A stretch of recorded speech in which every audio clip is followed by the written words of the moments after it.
الصالحين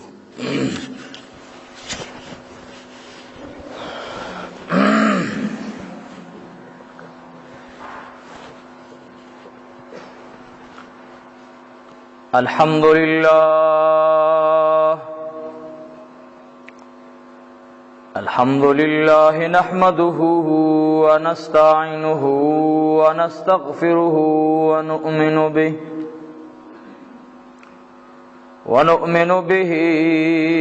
ونتوكل عليه ونعوذ بالله من شرور أنفسنا ومن سيئات أعمالنا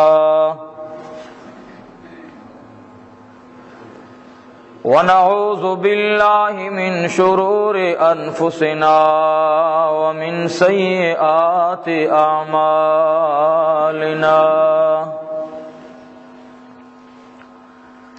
ونعوذ بالله من شرور أنفسنا ومن سيئات أعمالنا من يهده الله فلا مضل له ومن يضلله فلا هادي له ونشهد أن لا إله إلا الله وحده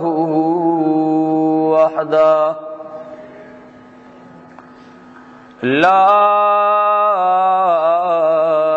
شريك له ولا نظير له ولا مثيل له ولا مثل له لا ولد له ولا والد له ولم يكن له كفوا أحد ونشهد أن سيدنا وسندنا وحبيبنا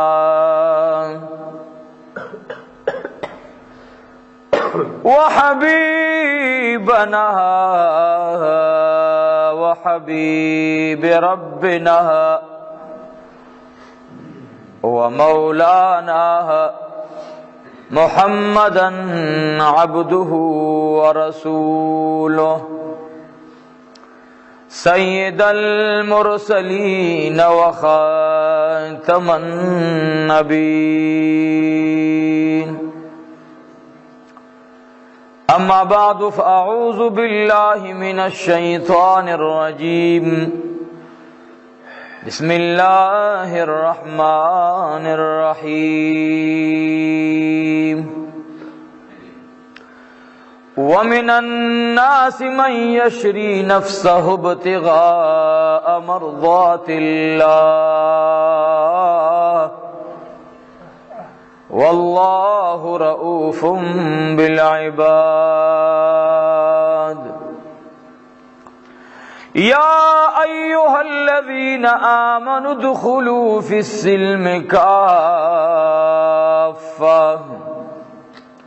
ولا تتبعوا خطوات الشيطان إنه لكم عدو مبين أما بعد هو الحبيب الذي ترجى شفاعته لكل حول من الأحوال مقتحمين يا ربي صل وسلم دائما أبدا على حبيبك خير الخلق كلهم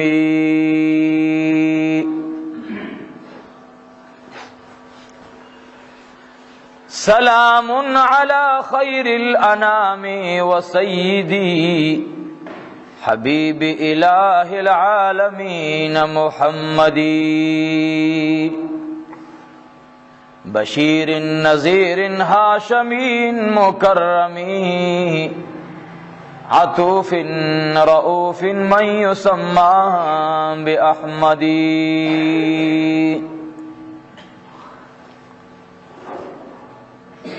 خپل ورکی پسی گرزم دا دنیا کی د قارون د دولت نو جاسوس نیما.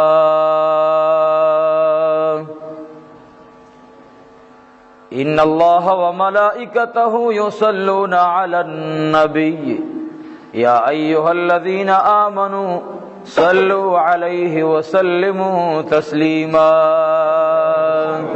اللهم صل على محمد وعلى ال محمد كما صليت على ابراهيم وعلى ال ابراهيم انك حميد مجيد. اللهم بارك على محمد وعلى ال محمد كما باركت على ابراهيم وعلى ال ابراهيم انك حميد مجيد. اللهم صل وسلم على النبي الامين. اللهم صل وسلم على النبي الامين. واجب القدر زما ډیرو محترم و معزز و مشرانو، د دې علاقې او د نورو علاقو نه راغلو مؤمنانو د جناب رسول الله صلی الله علیه وسلم د سنت و عاشقانو مؤمنانو، الله جل جلاله دې ستاسو زمونږ د ټولو د حاضری په خپل بارگاہ عالیه کې قبول او منظور او فرمایي. آمین آمین آمین. او دا د جمعې ورځ دا د فرض مانځه پورې چې کوم وقت او زمانہ دا الله دې دا زمونږ په قبول شوی عبادت کې په مونږ باندې تیره کړي. کم وعظ او نصیحت چې کو الله دې اول مونږه او بیا تاسو ټولو سامعینو ته د عمل توفیق نصیب وګرځي. ورونو اکثر زمونږه ورونو مشران ملمانه د نورو علاقونا په ډېرې مینې او محبت سره خلوص سره راځي. په کارم دا دی چې د هغوی دا علمي تنده او د دوی دغه د عشق په نور باندې منوره سینه د جناب رسول الله صلی الله علیه وسلم په مبارک ارشادات او اوریدو سره نور منوره شي او د حضور علیه الصلاۃ والسلام د عاشقانو صحابه کرامو د هغوی د حضور پاک سره او د الله جل جلاله سره د نهایت مینې او محبت هغه خوند او لذت زمونږ استاسي سینې تراشي. نو دغه لږه ناسته دی الله زمونږ په خپل بارگاه کې قیمتي ناسته وګرځي. آمین. او رب لا یزال دی را رسیدونکي مشران ملمانه او را روان ملمانه عام مسلمانان ټول دی الله رب العالمین د عظیمی خزانو د خپلو خزانو نه په خپلو حلالو مالونو باندې نورم چکم دی رنگ او فرمایي. او خدای پاک جل جلاله دی یو مسلمان بل ته نه محتاج کوي. د حضور علیہ الصلوۃ والسلام د زرین اقوالو پیش کول، د صحابه کرامو د زرین اقوالو پیش کول، د هغوی آثار وړاندې کول، د هغوی د هغې اعمالو، د هغوی د اقوالو، د افعالو، د احوالو زندگی پیش کول، دا د حضور پاک صلی الله علیه وسلم سره د مینې او محبت اظهار دی. ځکه حضور پاک فرمایي چې ما باندې زما صحابه ډېر ګران دي. نو چې کله د حضور علیه السلام د چا سره مینه ده او کم خلق حضور پاک ته ګران دي او موږ او تاسې د هغوی ذکر کوو نو دا قبول شوی عبادت دی انشاء الله. ورونو الله جل جلاله فرمایي ومن الناس من یشری نفسه ابتغاء مرضات الله. دیکھ اللہ جل جلالہ د پاک و مومنانو د قلوب و ذکر فرمائی. دیکھ اللہ جل جلالہ د پاکو مسلمانانو د هغوی د شان بیان کئی. دی آیات مبارکہ کی اللہ جل جلالہ د هغه خلق ذکر کئی چاچ اللہ باندے ځان خرج کو اللہ رضا واغستا. دی آیات مبارکہ کی اللہ د خپل عاشقانو پتنگانو ذکر فرمائی. طولو وی الحمدللہ. ومن الناس من یشری، زنی د خلقنا اللہ وی هغه خلق دے چی اغوی د اللہ سره د سودا عہد کئی، زان خرسی، بچی خرسی، اولاد خرسی، مال او جائیداد خرسی، د اللہ جل جلالہ رضا اخلی. اللہ فرمائی ندوی بزما د سودا د بازار نا امید نزی. اللہ وی ز دیر مہربان ایم، رحم کون کئیم پخپلو عباد الصالحین باندے. کم بندگان چی ما سر سودا کی اللہ وی زبائی بے برخی نپریدم، عظیمی اولولی برخی بورکم انشاءاللہ. قرآن کریم د نزول زمانہ کی صحابہ آغا خلق دے چی آیات مبارکی اوریدلو فہغیب عمل کولو. کہ کلب دا سخا دا میدان خبر راغلا نو صحابہ دا دریغ نہ دے کڑے چی یا اللہ پرون مو 1 لاکھ روپئی ورکڑی، پرون مو 1 باغ ورکڑے، پرون دا پلان کئی غزوین راغلو، نن بیا اللہ منگتوی چی رازی. بیا رسول اللہ فرمائی چی مالو غواری اللہ، ستاسی مال اللہ قبلی، ستاسی بدن اللہ غواری، ستاسی بدن اللہ قبلی، ستاسی بچی غواری اللہ، ستاسی بچی اللہ قبلی. اگوی دا نوی چی یا رسول اللہ پرون منگا تلی نو، پرون منگ مال دولت نہ دے ورکڑے، پرون منگا باغ نہ دے ورکڑے. خود اری و رزی دا پارا نوی قربانی صحابہ پیش کر لی. ہر ورستا نوی نظرانے اگوی پیش کرے. ار ورزی تا اگوی دمین او محبت اظہار پر رنگونو سراو کو. اللہ جل جلالہ دا هغوی شان بیانی. کچر دا صبر خبر راغلے دا صحابو دا صبر انتہا اللہ اکبر. کل صحابو سرا دا مال متا خبر راغلے نو قسم پا خدای چا غی زان تا خوند او لذت لری. او چی کل دا صحابہ کرامو دا رسول اللہ صلی اللہ علیہ وسلم دولان دے دا سا قسم اظہار مسئلہ راغلے نو دا حضور پاک مجلس تراغلی پرشتیم پہ حیرانی دی چی یا اللہ دا اللہ سرنگ خلق ولی دا جبرائیل علیہ السلام کدا مصطفیٰ علیہ السلام دربار ترازی خدا جبرائیل امین دا موسیٰ علیہ السلام مجلس تم راغلے ہو. کدا جبرائیل امین علیہ السلام دا رسول اللہ صلی اللہ علیہ وسلم دربار عالیہ ترازی نو دا ابراہیم خلیل اللہ حق دربار تمراغے چخپل پلار ورتوی زویتا پدا سے لار باندی وینے مچ دا زمنگ دا آباؤ اجداد و خلاف تا مایوساو نا امیدہ دخپل کور نا اوزی. او دام دور او زمانہ دا کہ عیسیٰ علیہ السلام دخپل قوم سرا چکلا خبر راغلا نو اغا کل عیسیٰ علیہ السلام قوم نا مطالبہ اکڑا، قوم دہاغی ملگری شہیدان کل نا امید میدان باندے پری خودو. عزیزانو اغا اللہ جبرائیل را لیگی تلاش زماد پیغمبر دا صحابہ حالو گورا.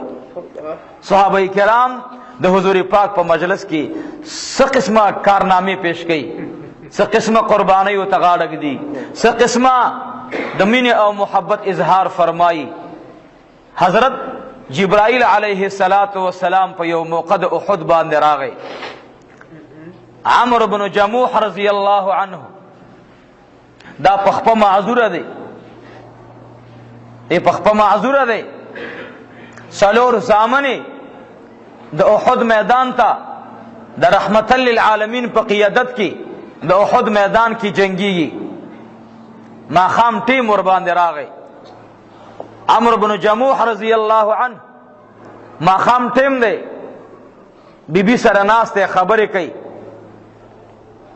بی بی ورته فرمایل اے زما خاوندا، اے زما خاوندا، تسسیز د جهاد د احد نه ایثار کړي، ستا معشوقا ستا د ژوند ارزو تمنا د احد میدان کې ولاړ دی.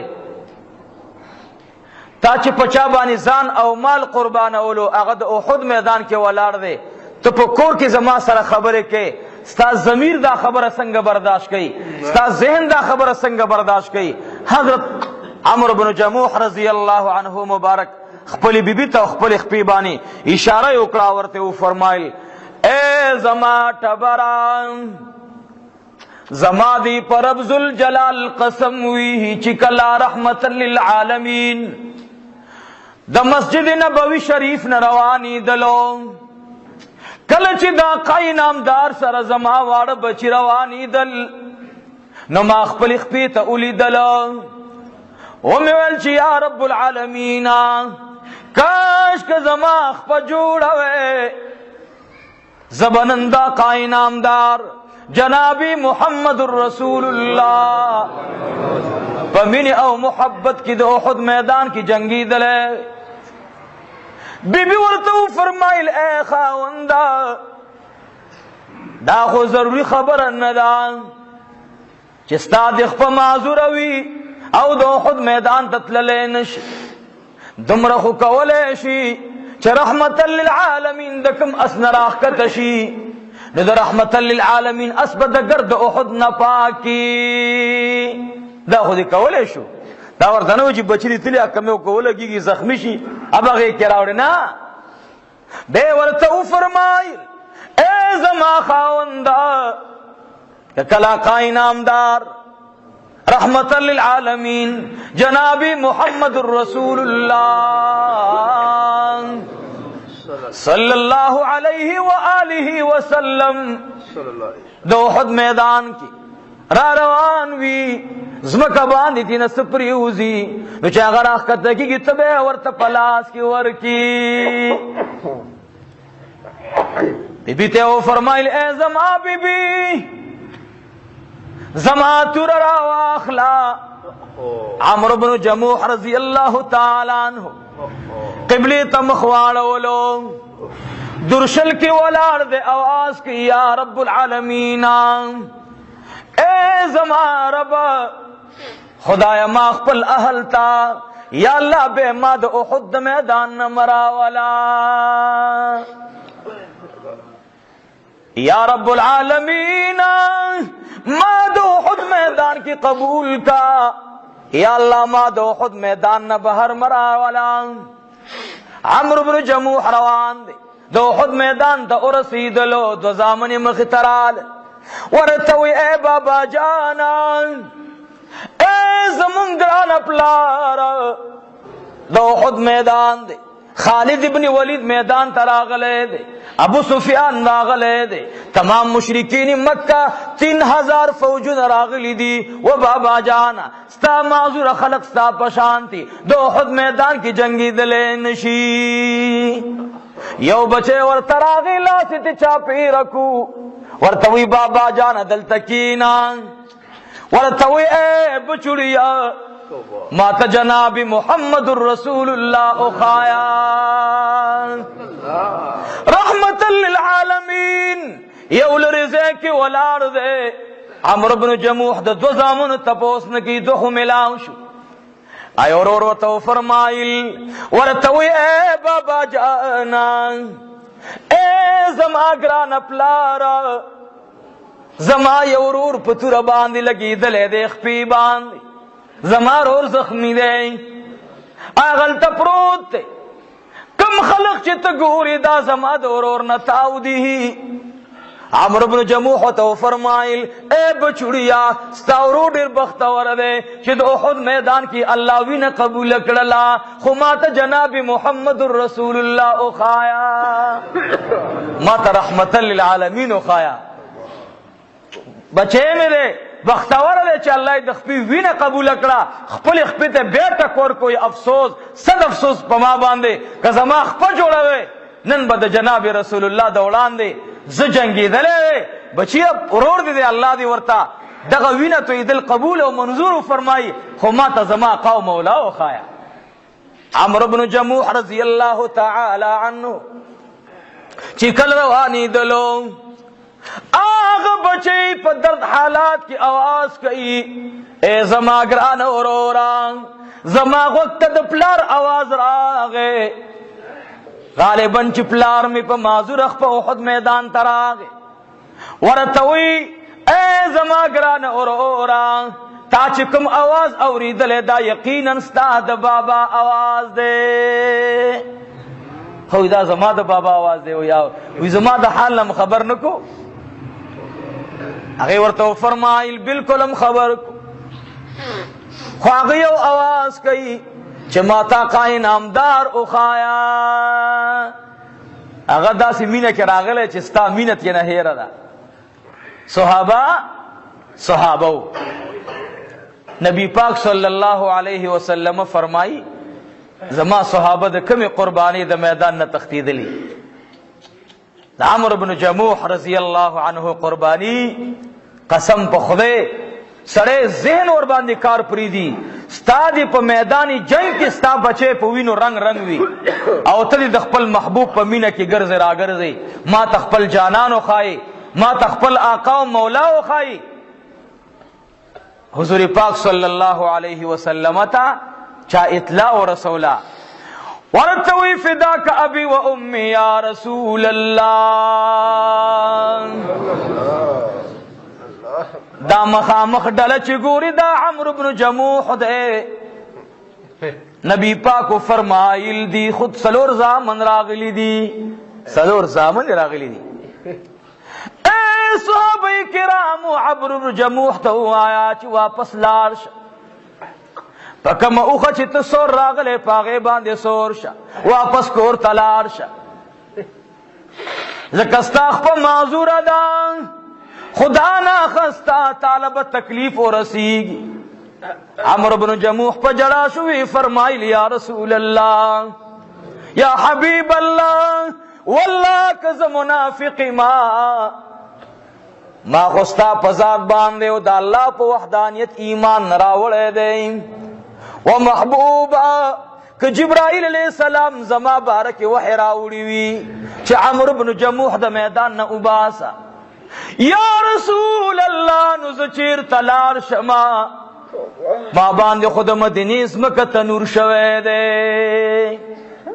محبوب میں فرمائی عمرو بن جموح راولی عمرو بن جموح راوستو حضور علیہ السلام غاڑا ورکللا ورتوی اید شہید پلارا اید شہید پلارا ستاد زوی روح دا پارا دلکونو ملائک راغلیو ټول ملائک استاد زوی روح واغستلو ودا اللہ کل بندہ ما ستاد زوی روح لیدلو چی عرش مولا تلاڑلو آغا صحابی پس مکرا پریوتوی الحمدللہ الحمدللہ حمدا کثیرا وسبحوه بکرتا واصیلا. عمرو بن جموح پس مکرا پریوتلو پو چگو چگو اجڑلو و یا رسول اللہ ستا پزڑ کی بداوی چی دی پخپل زوی باندی جاڑی واللہ کا دا زوی سوچ را سر دے و دا اللہ محبوبا کاش کا اللہ دا پزیز قبول کرے وے زوی بزما جنت کی اڑان دیوی زوی بزما پا شہیدانو کیوی او عمرو بن جموح با معذورو کی چیتا پروت وی یا رسول اللہ دا غخپل معذور اخپا می جڑائی بے پزمکا باند خلعو لگولا او آواز کی یا اللہ یا رحمانو یا رحیمو یا حیو یا قیوم دا الفاظ ٹھولوئی یا اللہ یا رحمان یا رحیم یا حی یا قیوم یا اللہ یا رحمان یا رحیم یا حی یا قیوم. د دین بعد دعا غواړي چې یا الله دا هغه تسبیحات یا الله دا هغه ذکر دی چې ما وکړلو یا الله دا مې حضور علیه الصلاۃ والسلام د بدر په میدان کې په خیمه کې کړو یا الله. فرشتي راغلي فرمای یا رسول الله الله ویس غواړي نو محبوب فرمایل یا الله د مکی مشرکان تباہ کا صنادید قریش ہلاک یا اللہ. فرشتے راغلی وی فرمایل یا رسول اللہ اللہ فرمایل ما دی دعا قبول کړلا. عمرو بن جموح په جڑا شو یا اللہ اے رب کعبہ اے رب محمد الرسول اللہ اے د کعبے ربا اے زما د جانان ربا کم الفاظ ما اویل خدایا خدایا ما د احد میدان کی قبول کا. عمرو بن جموح رضی اللہ تعالی عنہ د دو کون سردار کی نولو حضور علیہ الصلوۃ والسلام دو احد میدان تراغے ہائی ناتار جنگ شروع دے. صحابہ کرام گوریو خوان لیلی صحابہ دو احد میدان کی پرات دی ہی حضور علیہ الصلوۃ والسلام خبر را گئی اے دا اللہ محبوبہ حمزہ شہید چلو. آغا حمزہ چی رضای ورور دا جناب رسول اللہ آغا حمزہ چی دا صحیبی تے مبارکی رو دلیو دا حضور علیہ السلام رضای موروا صحیبہ دا حضور علیہ السلام رضای موروا دا حمزہ موروا دا حمزہ مور او دا رسول اللہ صلی اللہ علیہ وسلم مور دا یو خاندان نواد شوی. حالا دا نبی علیہ السلام یو طرف نہ چاچی هم وا د نبی علیہ الصلوۃ والسلام د یو طرف نہ مور هم وا رضائی او بل طرف نه د مور خپل هم وا نبی علیہ الصلوۃ والسلام سره به ډیره مینه کوله. دا حمزه رضی الله عنه دلم ته ور کړو او نبی پاک تم ته ور کړو نو دا خو دوه رضایونه هم دي. حضور علیہ الصلوۃ والسلام ته چا خبر راوړو اے دا الله محبوبہ سید الشهداء ستا خپل تر ستا پالوان تر ستا په قرآن او سنت مین تر دنیا نه لاړو رحمتا للعالمین دعا وغوښتا انا لله و انا الیه راجعون او به ویل یا الله د احد روح یا الله د احد د میدان نه تلی ارواح په شمول د حمزه الله تور سره داسې ملاو شه چې ستا په لیدو دوی خوشاله شي او د دوی په لیدو الله ته خوشاله شي. ټول الحمدلله.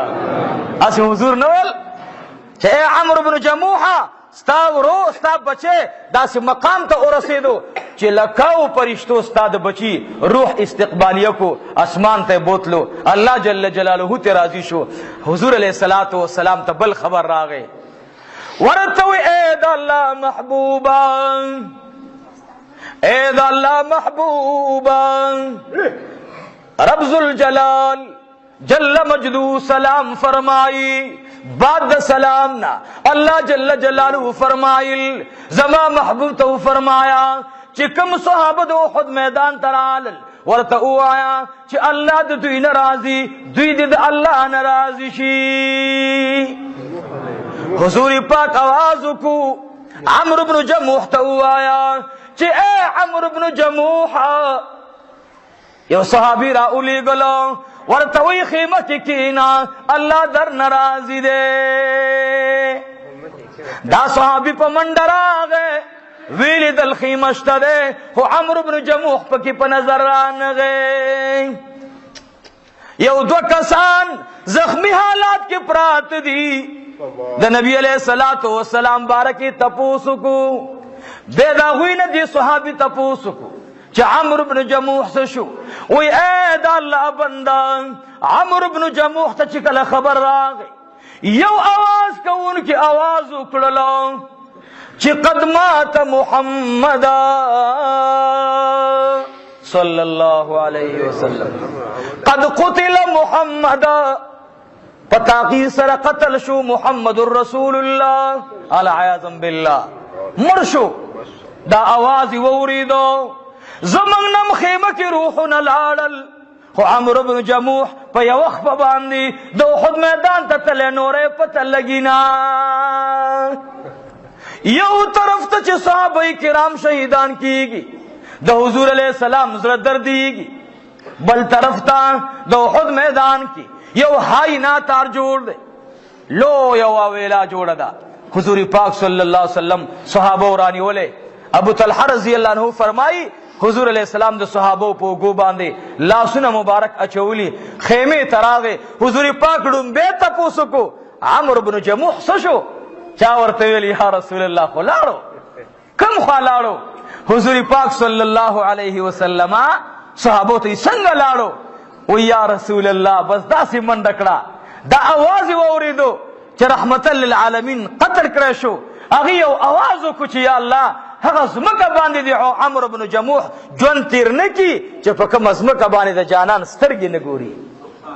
صحابه خو صحابه دي. دیو جن ما یو ملګرو ته خبره کوله، ما ول داسې چل دی چې د صحابه واقعات بیانوي.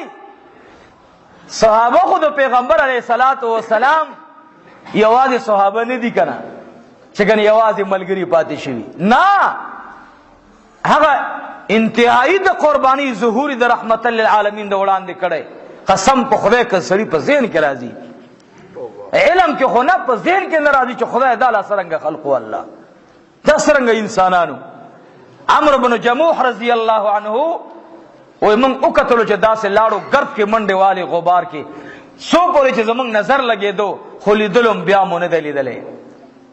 یو ځلې خالد بن ولید رضی الله عنه چې ایمان راوړو، دا لوی صحابي دی، بیا لوی شان الله ورکړی دی. بیا واقعه بیانوله د احد میدان کې تاسو ولیدل خالد بن ولید په سترګو باندې اوښکې راغلې، وایي جړل، رحمت للعالمین ته مخامخ ناست دی. ورته وی فداک ابي و امي یا رسول الله، اے محبوبا زما مور او پلار دي تا نه قربان شي.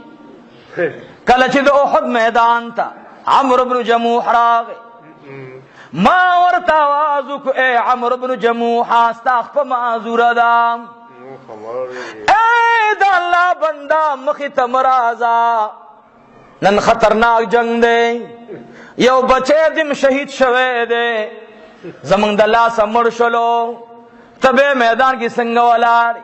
وای ما ته ویل چې اے خالد ابن ولید، اے خالد ابن ولید، که زما خپه ګوډه ده، خپه مې معذوره ده، خو زما دي په رب ذوالجلال قسم وي چې زما زړه معذوره نه دی.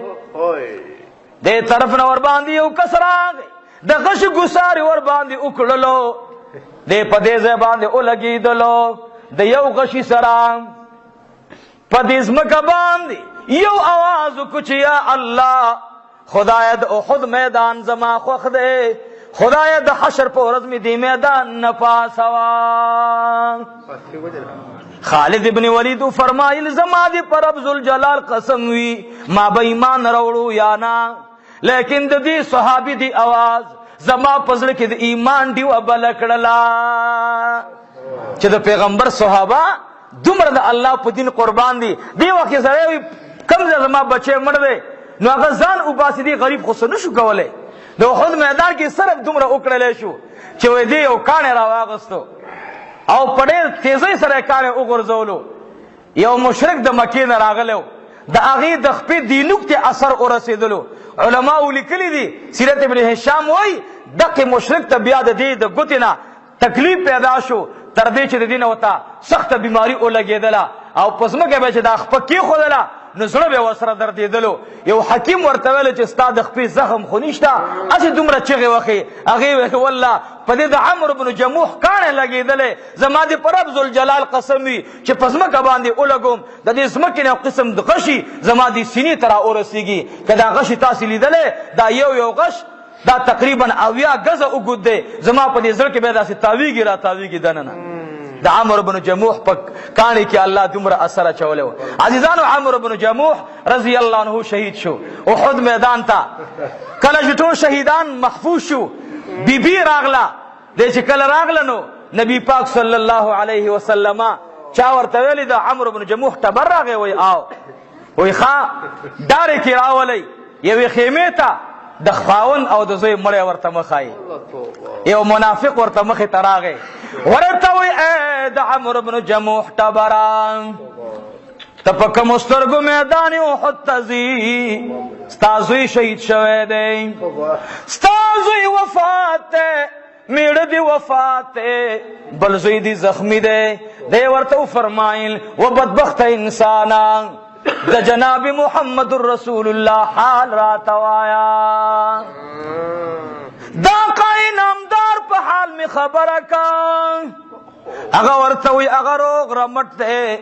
دی ورته ویل هاي کا زما سل زامن وی او سل واړه د جناب رسول الله په دین باندې قربان وی.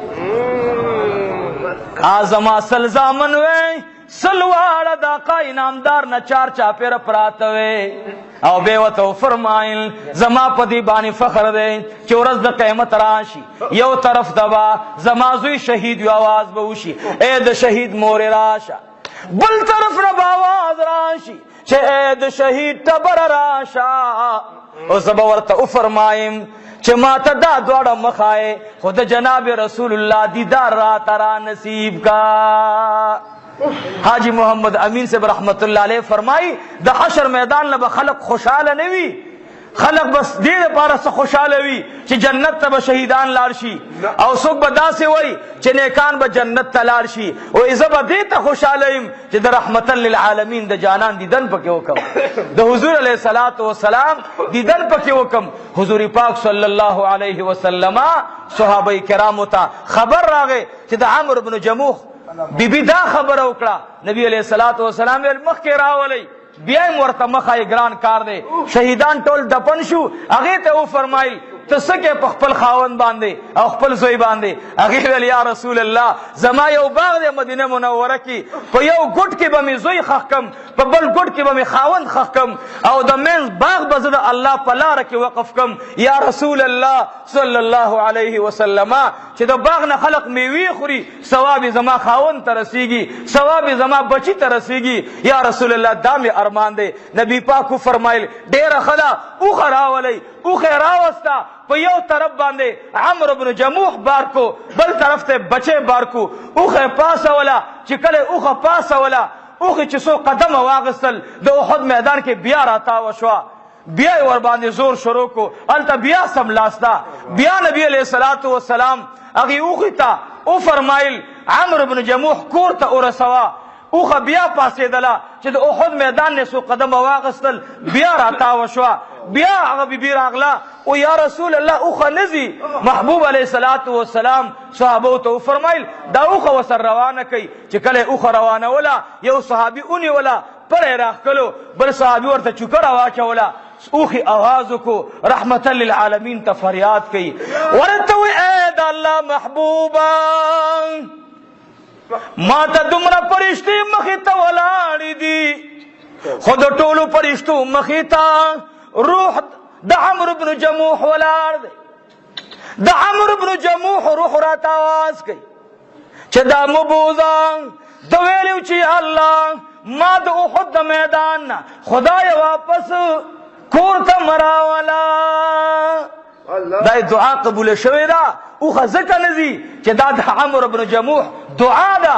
عمرو بن جموح رضی الله عنه اوخه چې راتاو کړه ډاره کراله د سید الشهدا حمزه رضی الله تعالی عنہ لاش مبارک سره ودرېدله او همدغلته چوشوه نبی علیہ الصلوۃ والسلام تی عمرو بن جموح مړی او د هغې لاش هغې ته راښکته کو. نبی علیہ الصلوۃ والسلام وفرمایل الله رب العالمین دی په حنظله باندې د جنت پرشتي خوشاله کی. نن د احد د میدان نه داسې روحونه لاړل چې الله جل جلاله په د ځمکې د خلقو صفات کوي. اے پرشتو وګورئ زما د پیغمبر عاشقانو څه قسمه قرباني ورکړه. حضرت جعفر رضی الله عنه دا د نبی علیہ السلام د تره زوی دی. ډېر لوی شان الله ورکړی. یوه غزوه کې دی ولاړ دی میدان کې. دا دومره لوی سړی دی. حضرت جعفر رضی اللہ عنہ تا نبی علیہ الصلوۃ والسلام دعا کولا.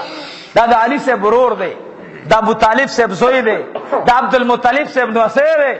دا ډېر لوی شان الله ورکړي، لوی مقام الله ورکړي. دی په یو موقع کې د نبی علیہ الصلوۃ والسلام مخې ته راغی ورته یا رسول الله دعا راته وغواړه. نبی علیہ السلام ورته دعا وکړه چې یا الله د جعفر نه ته راضي شه او خدای جعفر ته نعم البدل ورکا. جعفر رضی الله تعالی عنہ ته خدای پاک سلور زامن ورکل.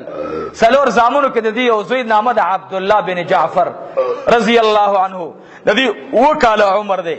نبی علیہ الصلوۃ والسلام ته خبر راغی چې جعفر شهید شو رضی الله عنه.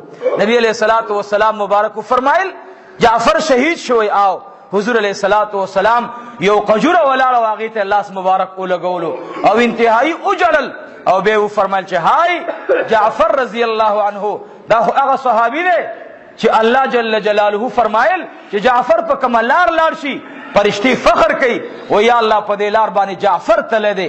جعفر رضی الله عنه لاړو نبی علیہ السلام وجړل او ډېر انتهایی خپه شو. به نبی علیہ السلام راغی کور ته د دې خو بچی سلور زامن او په دیو کې مشر زوی عبدالله رضی الله عنه. نبی علیہ السلام ورته کور ته راغی تعزیت لپاره. مړی چې وشي تعزیت لپاره موږ او تاسې مسلمانان ځو. هر یو مسلمان د بل مسلمان کور ته ځي. دا د نبی علیہ الصلوۃ والسلام مسنونه طریقه ده. الله دې زمونږ او ستاسې په زړه کې هغه درد او فکر پیدا کړي. هغه درد او فکر راشي به انسان کې لوی انقلاب راځي. نبی علیہ الصلوۃ والسلام دعویدار د سنتو ډیر دي خو د نبی علیہ السلام د سنتو تابعدار کم دي. دعویدار ډیر دي. هر سړی وایي زما په قرآن او سنت باندې ځان قربان شه. یو مولانا صاحب هغه به چې ودرېدلو بله خبره به یې نه کوله. وایي چې موږ او تاسې کې د پیغمبر اتباع نه وي موږ او تاسې کله مؤمنان نشو جوړېدلی. بیا یو ځل یې داسې خبره کوله ما ورته وروستو بیانوم مولانا صاحب یقینا خبره دې مزیداره وکړه ښکلې خبره دې وکړه. اوس مال مولوي صاحب ما ورته اذان ته ناست یو دا سنت ته څه ته وایي سنت ته وایي څه ته مال په ایمان یو تا لور ته میراث ورکړی وایي نه مال خو خبره هم دا ده که نه وایي په پښتو کې خو دا بعضې رواجونه مال پښتو په پسین لا وکړه خپل رواج مه وړاندې کوه. د پیغمبر د سنتو دعوه موږ او تاسې کوو سنتو باندې لیکن چې کله د سنتو مسله راشي موږ لور ته میراث نه ورکوو بلکې لور موږ داسې ګڼو چې هغه د پلار لور نه ده. ما ورته مالدار چل دی چې کله ستا لور پیغله شوې ده په ایمان یې ووایه تا د هغې دپاره د نکاح تلاش کړی چې یو ښه نیک سړی او دینداره سړی وګورم نو ښه هغه لور هم ورکړې وه داسې یو سړي ته چې هغه په بینک کې منیجر و. نو ما ته موقع میلاو شوه معلومات ته پته ده چې تا باندې د وراره جرګې وې خو وراره دې غریب و هغه محتاج و عالم د قرآن او سنتو او منیجر دې خوریو هغه له دې ورکړه. ما ورته به څه منبر باندې چې قرآن او سنت اتباع قرآن او سنت دې ته وایي چې بس ما ورته صرف په مقبره کې ودرېږو چې که چا د جنازې نه بعد دعا وکړه نو سړی کافر شو او دا سړی مشرک شو او که چا د سنتو نه بعد دعا وکړه نو دا سړی مشرک شو. نو سنت یو دغې ته وایي چې د پیغمبر علیه السلام مطالبه د صحابو نه د مال راغله نو مال یې ورکولو او هغه تربیت صحابو ته حاصل شو چې بیا انتهایی د قربانۍ کم مثال به سړی بیان کی. نبی علیہ السلام دی وکلن صحابي ته راغی ځان ته رانږدې کړو ټول وروڼه یې راوستل ورته وایي بچیانو مه جاړئ که جعفر لاړو الله جل جلاله جنت ته ورسولو. ټولو بچیانو ورله تسلي ورکړله و یا رسول الله زمونږ پلار ښه ده چې ستا په ژوند باندې لاړو مونږ ته ته خدای پلار کړلې څه معنا د خپل پلار مینه دې راکړه.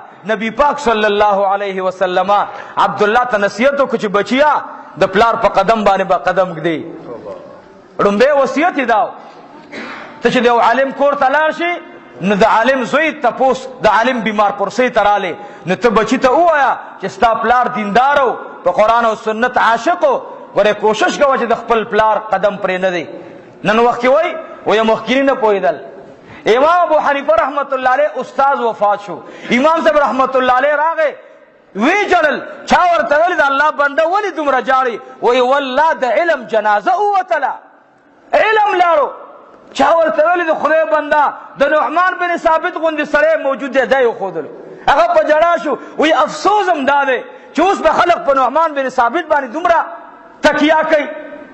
هغه وای چې زمانه د رسول الله تکم نږدې خلقو هغه ډیر پاک خلقو زه خداغین لګ لری ما نن زمانه کې خلق وای هغه نه پویدل نعمان بن ثابت خو یو مولاو امام شافعی خو یو مولاو امام مالک خو یو مولاو مولاو لیکن مولا ستاو زما پشان ته نو هغه مولاو چې الله جل جلاله به شپه کې داسې رضا کو چې الله جل جلاله ورته په خوب کې زیری ور نصیب کړل جنت ته مبارک شه.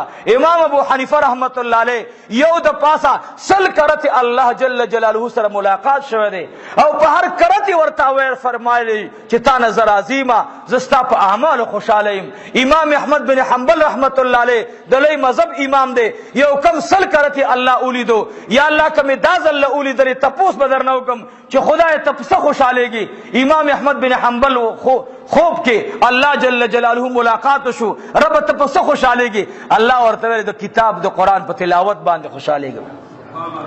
امامان موت او قسم په خدای کې امټه کې زمونږ یو مولوی صاحب هغه ویل وای دا امیان بازو خوبونه ګوري مونږ وی قسم د چرګزی بابا هم لیدلې مونږ اوسه پورې خپل نکم لاله لیدلې هغه د الله سره ملاقاتونه کېدل. نن زما په شان ته خور پړه کوئی افغانی مولیان نه پویدل موت اس پویګو موت خو مترجمین او د بل د کتاب ترجمه ته ګورو او دا غینه علم خلق ته خو هغه داسې عالمانو. امام ابو حنیفه ته سره راغې ورته جماعت او مسله راغله دا وې سم مسله دا وې مسله دا ده چې ما خپل خځه سره جګړه راغله او خپل خځه ته ویل د شپې چې ته په ما باندې طلاقې د سار د اذان پورې کته ما د سره خبرې وکړي ته په ما باندې طلاقې. امام ابو حنیفه رحمت الله علیه ورته وای څه خبره نه ده خدا هغه سره چې امام صاحب بس به خبرې کولې هغه به خپل کې ویلي امام ابو حنیفه نعمان بن ثابت سم ولاده الله په مسله راوستا ټول شپه ور باندې تیر شو صاحب خزله ور نږدې شو خزي شابزر کوا صبح صادق برا او خجما سره خبره وکا هغه ول نه خاوندا ته په ما څنګه وزد تا نه څنګه خبره ختمه ده خبره مبر نه کو اشاره به سره خبره کول په اشاره باندې دخلي خبر باندې خو طلاق مړه تر دې پوره چې خزه باندې مکمل شپه تیر شو شپه تیر شولا دین لاره پاره خطا شو. امام ابو حنیفه پس دا سره راغی دروازه ورته واله ورته وی نیمه شپه ثلث الليل داخليږي خاون وتوي خزره دا خبره کړی دا اوس بسګي کدا خزره باندې طلاق شي هغه ورته ویلې زز درزم ته پروا مساتا. امام ابو حنیفه رحمت الله علیه ورته هغه به ور پس راغی کله برازي شپه خلاړه تیر شو. امام ابو حنیفه رحمت الله علیه ځان ور رسول او د دې کور خاصره وړو کې جمعاتو دیوال ته ودرېدلو اذان وکړو او د اذان نه بعد ویلي الصلاه خیر من النوم. خزه په خاون لاس کې خودو وې ځه خاوندا خدای در نخلاص کړما بس مولا ځانو کو زما استانی کا ختم شولا هغه په منډه راغی. امام ابو حنیفه رحمت الله علیه ته ویل دا خو خلاص شولا هغه ورته ویل خدای دې پالوا مور کا شپلا ټوله پرته دا خو ثلث الليل سار اذان ته بیا یو غنټه شته تا پښپګي ور سره خبرې وکړي خپل خزه دی مبارک شه او ورپسې واپس راغی ورته وی بیبي دا خو د تهجد اذانو د شپې اذان خلافات دی وې دا شربت امام ابو حنیفه خو دلې. امام ابو حنیفه رحمت الله علیه ارچاته معلومو هغه داسې علم الله ور کړو خدای په نن وخت زما استا په شان دی خور پړق راو چتیږي مذهب له ضرورت ته اتباع د سنت او د قران ورته ته په ایمان وي دا کم تفسیر ترجمه چتهګه دا تفسیر چالي کله دا د چا ترجمه ده د تا ته وای دا د پلان کې امام ورته هغه سوکو هغه خپل مقلد وي ابد یو امام تقلید به کړی وي. بهر حال عزیزانو ما غرض داو عبد الله بن جعفر رضی اللہ عنہ ته نبی علیہ السلام فرمایل اے دا الله محبوبہ زما بالکل د خپل پلار د قدم نه قدم اخوان اقدم دا زما وعده ده. نبی علیہ الصلوۃ والسلام ورته دعا وکړه جعفر زوی عبد الله رضی الله تعالی عنہ. دا عبد الله بن جعفر دومره سخی د زمانه، دومره شان الله ورکو، ولس کاله عمر دی. حضرت زبیر رضی الله عنه ورته راغی، ورته وی چې زما پلار وفات کېدلو، هغه ماته نصیحت کړی دی.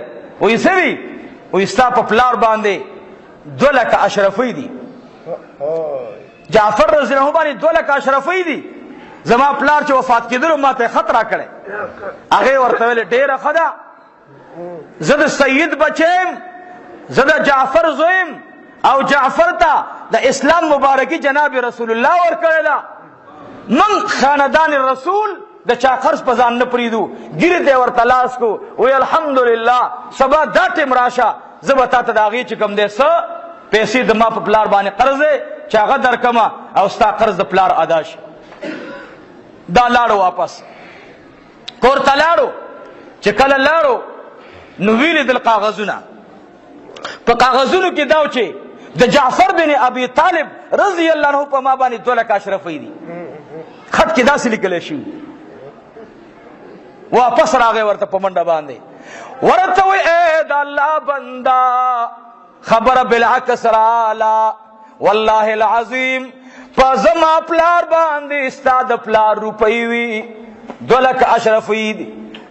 عبد الله بن جعفر ورته په جړا ورته وی د خاندان رسول عادت دا ده چې کله دا وی په چا باندې پیسې پاتې شي بیت غواړي نه، ما در بخلی دي.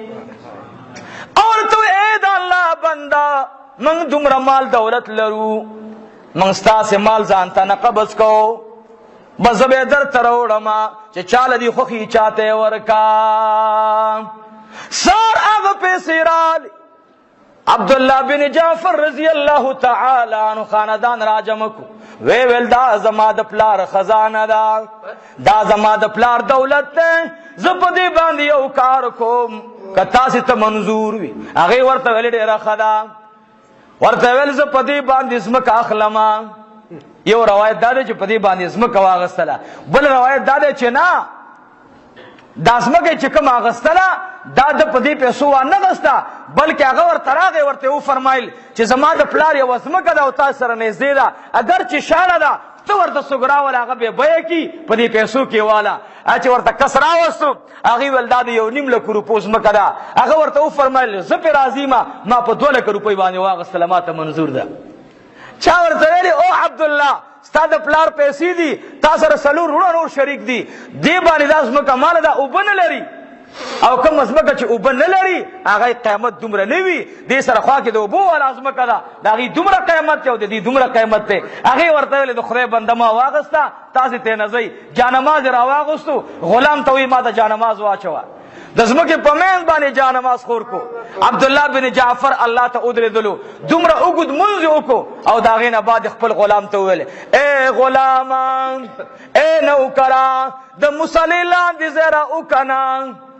کله چې ځای څو ګزه را وکنستو، د خدای په قدرت سره 100 ګزه اوبه الله بره را وخېجولي او الله رب العالمین شاړه ځمکه ټوله چې کوم دی د اوبو لاندې راوسته، ټوله ځمکه الله د اوبو لاندې راوسته. عبدالله بن جعفر ورته وایي تاسې ویل چې اوبه نشته، نو اوبه خو په دې ځمکه باندې نه وي، لاندې خو وي. دغه خدای ته چې ما دا وقف کړه، الله د ځمکې نه اوبه بره را وویستلې او بیا وفرمایل ما مې د پلار نه ماشومتوب کې اورېدلي چې څوک د الله په لاره کې ورکړه کوي، خدای به ورته تش میدان نه خزانې راوباسي.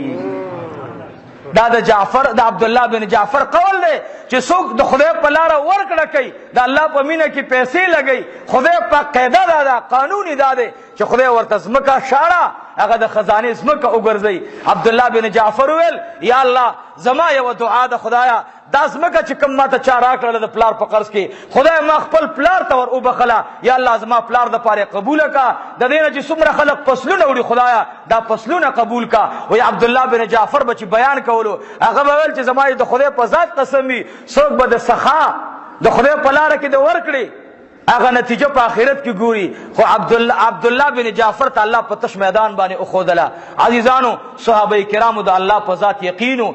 عبدالله بن جعفر بیان کولو، چا دې تپوس کو ته په دې باندې د خپل پلار قول مه پیش کوه، په دې قول د رسول الله پیش کا. هغې ویل والله پدې باندې ما سره قول د رسول الله موجود دی، دا چې کوم قول پیش کوم دا زما پلار نقل کړی د جناب رسول الله صلی الله علیه وسلم نه. نو عزیزانو غرض مې دا دی چې د الله په مینه کې د الله په مینه کې مال صحابه ورکو، نو الله ول رضی الله عنهم ورضوا عنه. صحابه د الله په مینه کې ځان قربان کو. صحابه کرامو ته الله پاک ډېر لوی عزت ورکړي.